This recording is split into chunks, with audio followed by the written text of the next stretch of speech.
Hello everyone, my self doctor Dhruv Sutriya. मेरा AIPGT 2024 में all India rank 13 और EWS रैंक 5 है। मैंने अपनी कोचिंग चरक कोचिंग सेंटर गुजरात वैद्य धवल धोड़किया सर से ली है। चरक कोचिंग सेंटर से मुझे काफ़ी फ़ायदा हुआ है। सर के प्लानिंग, मेथड, गाइडेंस और मोटिवेशंस की वजह से ही हो पाया है। सर के प्लानिंग में एक वीकली प्लानिंग होता है जिसमें डेली के डेली जो चैप्टर होते हैं वो प्लानिंग में इंक्लूड होते हैं। वो डेली सर चैप्टर है वो पढ़ाते हैं, उसमें अंडरलाइन और बॉक्स कराते हैं। जो इम्पोर्टेंट और FAQ टॉपिक है उसे अंडरलाइन और बॉक्स कराते हैं। उसके बाद डेली का जो चैप्टर है उसकी शाम को एक डेली टेस्ट कंडक्ट की जाती है। उसके बाद ऐसे ही पूरे वीक की लास्ट में एक पूरे वीकली सिलेबस का रिवीजन होता है। उसके बाद एक वीकली टेस्ट कंडक्ट होती है और उसके बाद उसका रिज़ल्ट जो है वो सर शेयर करते हैं, जिससे हमें हमारी रैंक और स्कोर का पता चलता है और हमें कितनी इम्प्रूवमेंट की ज़रूरत है उसका पता चलता है। उसके अलावा हार्ड क्वेश्चन की प्रैक्टिस के लिए सर ने एक अलग से अचीवर सेक्शन करके कैटेगरी बनाई है, जिसमें हम मल्टीपल चॉइस क्वेश्चन और असर्शन रीजनिंग क्वेश्चन जो है उसकी हम वहाँ पे प्रैक्टिस कर सकते हैं, जिससे हमारा ऐसे क्वेश्चन में जो टाइम मैनेजमेंट है वो अच्छे से हो पाए।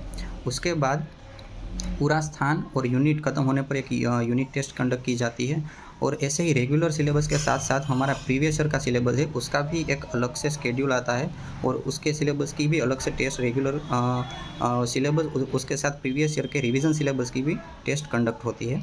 उसके बाद सर जो इम्पोर्टेंट सब्जेक्ट है RSBK DG एट्सेट्रा उसके भी मटेरियल्स प्रोवाइड करते हैं और उसकी भी टेस्ट कंडक्ट होती है और उसे भी पढ़ाते हैं।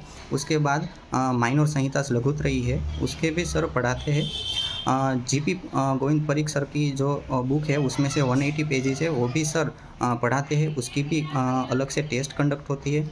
और सर जो प्रीवियस ईयर के पेपर है GP के उसे भी कैसे पढ़ने हैं और कैसे तैयार करने हैं उसे गाइड करते हैं।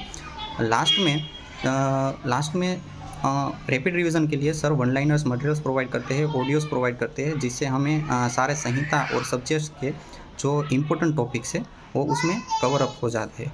उसके बाद जब लास्ट मंथ है उसमें सर ज़्यादा से ज़्यादा मॉक टेस्ट की प्रैक्टिस करवाते हैं, जिससे हमारा AIPGT की एग्ज़ाम में टाइम मैनेजमेंट अच्छे से हो जाए और उसमें हमें अच्छे से प्रैक्टिस हो जाती है मॉक टेस्ट की।